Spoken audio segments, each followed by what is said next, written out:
ಹೇಗಿದೆ ಭೀಮಾ ಸಿನಿಮಾ? ನಿರ್ದೇಶಕರ ಉದ್ದೇಶ ಈಡೇರಿದೆಯೇ?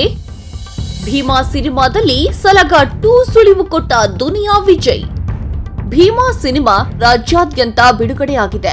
ಈ ಸಿನಿಮಾ ಮಾದಕ ವಸ್ತುವಿನ ವಿರುದ್ಧ ಸಂದೇಶ ಹೊಂದಿರುವ ಸಿನಿಮಾ ಎನ್ನಲಾಗಿತ್ತು. ಅಂದಹಾಗೆ ಸಿನಿಮಾ ಹೇಗಿದೆ?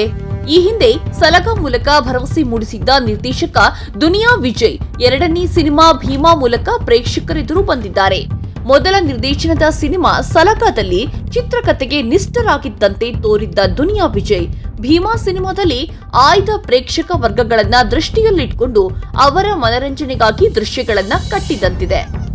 ಸಿನಿಮಾ ಮಾದಕ ವಸ್ತುವಿನ ವಿರುದ್ಧ ನಾಯಕನ ಸಮರ ಎಂದು ಹೊರನೋಟಕ್ಕೆ ಕಾಣಿಸುತ್ತದೆಯಾದರೂ ಒಳಗಿಳಿದು ನೋಡಿದ್ರೆ ನಾಯಕನ ವೈಭವೀಕರಣ, ಸ್ಲಂ ಯುವಕರ ಫಂಕ್ ಜೀವನವನ್ನ ತೋರಿಸಲು ಹೆಚ್ಚು ಶ್ರಮ ಹಾಕಿರುವಂತೆ ಕಾಣುತ್ತದೆ. ಭೀಮಾ ಸಿನಿಮಾದಲ್ಲಿ ಹಲವು ವಿಶೇಷತೆಗಳಿವೆ. ಸಿನಿಮಾದಲ್ಲಿ ಬೆಂಗಳೂರಿನ ಗಲ್ಲಿಗಳ ಯುವಕರ ನೈಜ ಚಿತ್ರಣ ಕಟ್ಟಿಕೊಡುವ ಪ್ರಯತ್ನ ಮಾಡಲಾಗಿದೆ. ಗಾಂಜಾದ ಪ್ಯಾಕಿಂಗ್ ಹೇಗಾಗುತ್ತದೆ, ಅದರ ಪ್ರಸಾರ ಹೇಗಾಗುತ್ತದೆ, ಸ್ಲಂ ಕುಟುಂಬಗಳನ್ನ ಹೇಗೆ ಇದಕ್ಕೆ ಬಳಸಿಕೊಳ್ಳಲಾಗುತ್ತದೆ ಎಂಬುದನ್ನ ತೋರಿಸಲಾಗಿದೆ. ಇದರ ಜೊತೆಗೆ ಮೆಡಿಕಲ್ ಶಾಪ್ಗಳಲ್ಲಿ ಸಿಗುವ ಔಷಧವನ್ನೇ ಹೇಗೆ ಡ್ರಗ್ಸ್ ಆಗಿ ಬಳಸುತ್ತಿದ್ದಾರೆ ಎಂಬಿತ್ಯಾದಿಗಳನ್ನ ಸಿನಿಮಾದಲ್ಲಿ ತೋರಿಸಲಾಗಿದೆ. ಸ್ಯಾಂಡಲ್ವುಡ್ ತಾರೆಯರ ಸಮ್ಮುಖದಲ್ಲಿ ತರುಣ್ ಸೋನಾಲ್ ಅರಿಶಿಣ ಶಾಸ್ತ್ರ. ಇಲ್ಲಿವೆ ಸುಂದರ ಫೋಟೋಗಳು. ತರುಣ್ ಸುಧೀರ್ ಹಾಗೂ ಸೋನಲ್ ಮಧ್ಯೆ ಪ್ರೀತಿ ಮೂಡಿತ್ತು. ಈಗ ಈ ಪ್ರೀತಿಗೆ ಹೊಸ ಅರ್ಥ ನೀಡುತ್ತಿದ್ದಾರೆ. ಇವರ ಮದುವೆ ನೋಡಲು ಫ್ಯಾನ್ಸ್ ಕಾಯ್ತಿದ್ದಾರೆ. ತರುಣ್ ಅವರು ಚಿತ್ರರಂಗದಲ್ಲಿ ನಿರ್ದೇಶಕರಾಗಿ ಗುರುತಿಸಿಕೊಂಡಿದ್ದಾರೆ. ಕೆಲವು ಸೂಪರ್ ಹಿಟ್ ಚಿತ್ರಗಳನ್ನ ಅವರು ನಿರ್ದೇಶನ ಮಾಡಿದ್ದಾರೆ. ಕಳೆದ ವರ್ಷ ರಿಲೀಸ್ ಆದ ಕಾಟೇರ ಯಶಸ್ಸು ಕಂಡಿದೆ. ಆಗಸ್ಟ್ 10 ಹಾಗೂ 11 ನಿರ್ದೇಶಕ ತರುಣ್ ಸುಧೀರ್ ಹಾಗೂ ನಟಿ ಸೋನಲ್ ಮೊಂತೆರೋ ಬಾಳಲ್ಲಿ ಮಹತ್ವದ ದಿನ. ಇಬ್ಬರು ಹೊಸ ಜೀವನಕ್ಕೆ ಕಾಲಿಡ್ತಿದ್ದಾರೆ. ಅದಕ್ಕೂ ಮೊದಲು ಅದ್ದೂರಿಯಾಗಿ ಅರಿಶಿಣ ಶಾಸ್ತ್ರಗಳನ್ನ ಮಾಡಿಕೊಳ್ಳಲಾಗಿದೆ.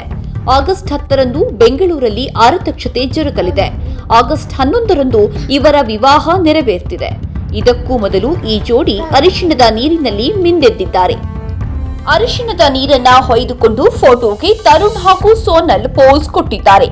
ಭಾವಿ ಪತಿ ಪತ್ನಿಯನ್ನ ನೋಡಿ ಫ್ಯಾನ್ಸ್ ಮೆಚ್ಚುಗೆ ಸೂಚಿಸುತ್ತಿದ್ದಾರೆ. ಈ ಫೋಟೋಗಳಿಗೆ ಸಾಮಾಜಿಕ ಜಾಲತಾಣದಲ್ಲಿ ಲೈಕ್ ಸಿಕ್ಕಿದೆ. ಚಿತ್ರರಂಗದ ಅನೇಕರ ಜೊತೆ ತರುಣ್ ಸುಧೀರ್ಗೆ ಒಳ್ಳೆಯ ಗೆಳೆತನಾಗಿದೆ. ಹೀಗಾಗಿ ನೆನಪಿರಲಿ ಪ್ರೇಮ್, ಶರಣ್ ಸೇರಿದಂತೆ ಅನೇಕರು ಅರಿಶಿಣ ಶಾಸ್ತ್ರಕ್ಕೆ ಬಂದು ಪೋಸ್ ಕೊಟ್ಟಿದ್ದಾರೆ.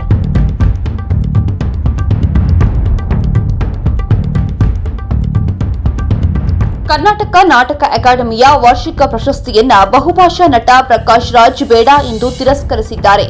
ಇತ್ತೀಚೆಗೆ ತುಮಕೂರು ವಿಶ್ವವಿದ್ಯಾಲಯ ಕೊಡಮಾಡಿದ ಗೌರವ ಡಾಕ್ಟರೇಟ್ ಅನ್ನ ಕಿಚ್ಚ ಸುದೀಪ್ ಕೂಡ ನಿರಾಕರಿಸಿದ್ರು. ನಮಗಿಂತಲೂ ಹೆಚ್ಚು ಸಾಧನೆ ಮಾಡಿದವರಿಗೆ ಕೊಡಿ ಎಂದು ಪ್ರಶಸ್ತಿ ಗೌರವಗಳನ್ನ ತಿರಸ್ಕರಿಸಿದ್ದಾರೆ. ಕರ್ನಾಟಕ ನಾಟಕ ಅಕಾಡೆಮಿಯು ಬಹುಭಾಷಾ ನಟ ಪ್ರಕಾಶ್ ರಾಜ್ಗೆ ಪ್ರಶಸ್ತಿಯನ್ನ ಘೋಷಿಸಿತ್ತು. ಇದೀಗ ಈ ಪ್ರಶಸ್ತಿಯನ್ನ ಬೇಡ ಎಂದಿದ್ದಾರೆ. ನಾನು ಈಗಷ್ಟೇ ರಂಗಭೂಮಿಗೆ ಮರಳಿ ಬಂದಿದ್ದೇನೆ. ಮಾಡಬೇಕಾದ ಕೆಲಸ ಬೆಟ್ಟದಷ್ಟಿದೆ. ನನಗಿಂತಲೂ ಅರ್ಹರು ರಂಗಭೂಮಿಯಲ್ಲಿ ಇರೋದ್ರಿಂದ ಈ ಪುರಸ್ಕಾರವನ್ನ ಸ್ವೀಕರಿಸಲು ನನ್ನ ಮನಸ್ಸಾಕ್ಷಿ ಒಪ್ಪುತ್ತಿಲ್ಲ, ಕ್ಷಮಿಸಿ.